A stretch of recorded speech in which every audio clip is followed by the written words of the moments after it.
I'm Chucky, and I'm your friend till the end.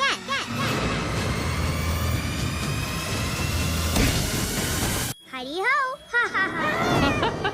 Hey, Chucky fans. Here's an inside look at Chucky Episode 1.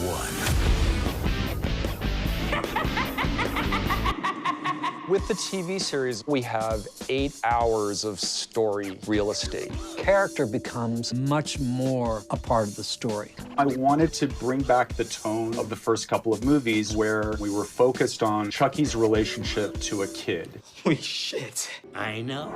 But I wanted to do something a little bit different. I wanted to do teenagers because that would switch it up, and teenagers have more interests, more complicated relationships. We could get into new stuff. So what has it been like being the new kids on the block?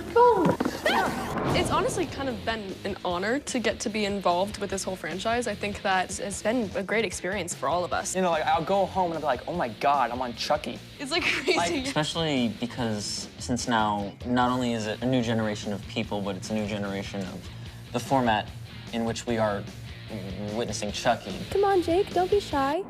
One thing that viewers won't know is that Zach and Allie have known each other for many years. Yes. The first time that we talked for the first time in 8 years after filming Transparent, I was like, wait, you're like a full-grown person now. That's so weird, because I hadn't seen you since you were like 5.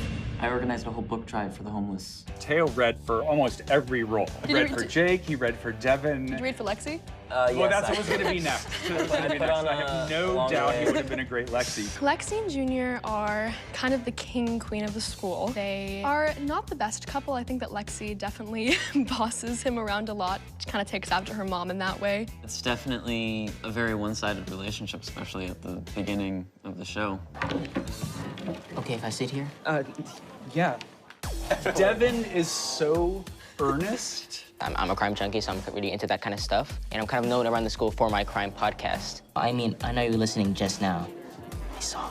And Bjorgvin in real life. There's no filter. There's no filter. Right, he's hilarious. It doesn't matter the situation. That's why I'm quiet right now. That's why I'm quiet. The first big scene that they all have together is on the school set, and that was super fun because I loved the set that Craig Sandel's had designed. We gave the floor this red floor, and the lockers are black, and it's very evocative of The Shining. Oh, man, the school experiences? Okay, so the relationship between Jake and Junior. We hate each other. We don't see eye to eye because we're so different. Okay, so I think all of you guys have been variously aware at different points that this show, for me, is often autobiographical. Yeah. Jake is gay, as I am, and he was an artist and misunderstood by his more traditionally minded father. That's certainly something I had a lot of personal experience with. Toxic. It's a very, very toxic relationship. We live in a small house. We don't see eye to eye. We don't agree with each other at all on anything. Yeah. And I feel like he wishes that I was Junior. You know, into sports, straight, you know, all. Since I'm none of those things, it just makes you angrier and angrier. The scene where your dad hits you and he's angry at you for asserting your sexuality. And I remember when we were shooting that scene that night, and then we had to break for lunch, and we had to come back. And of course, for actors, that can be incredibly hard to get back into that kind of headspace when you've been working your way up to it, and then you have to break for an hour and get back and relight. You don't care that they think I'm weird. You just care that they know I'm a So Zach came to me and said, like, I need some help getting back into that headspace. Will you tell me what really happened? Like, what is the real life version of that story?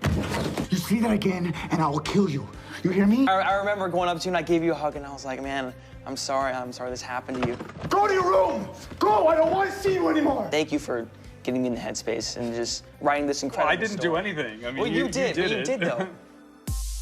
One of my favorite scenes to shoot was the big dinner scene, which collects a lot of the major characters around one table having a very tense conversation. So this is fun.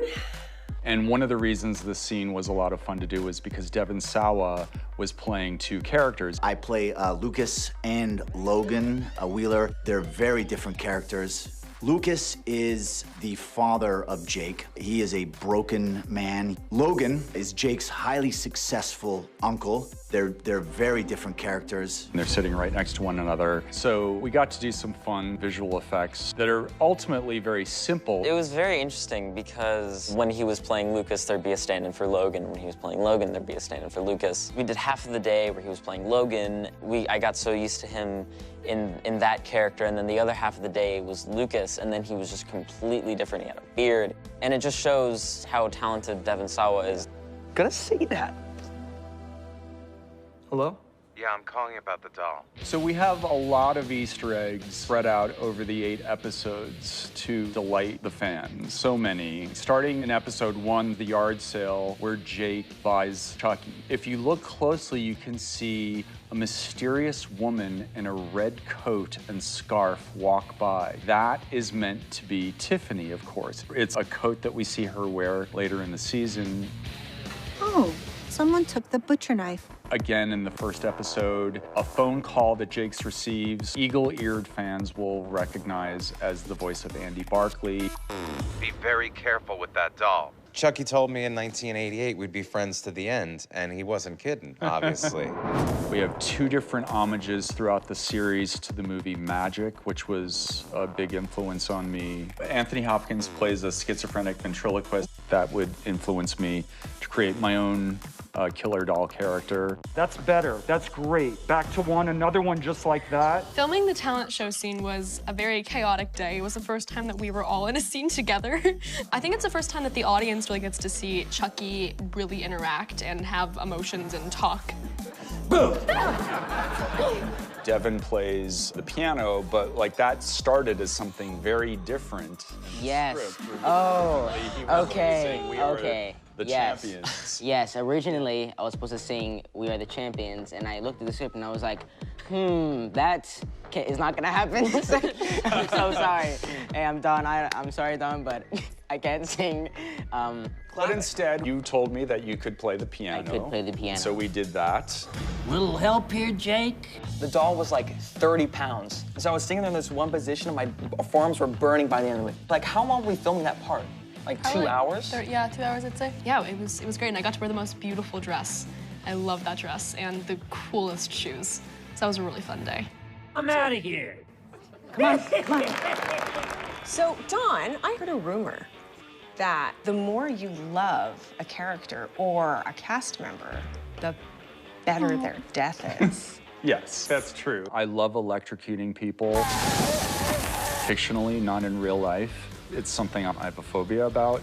So we have a really spectacular one. He had a vision for the electrocution scene. We tried to make it as real feeling as well as spooky. A lot of light flashing, a lot of hoses up my wardrobe for smoke. And obviously, the character is devastated and very sad at the loss of his dad and that he would never see Jake for who he really was. But it did, in a sense, make his life a little bit better. Yeah. No matter how horrible it is. Chucky loves his job. He got what he deserved. That little doll is going to turn a living, breathing human being into a piece of meat. He's dead. Life gets good.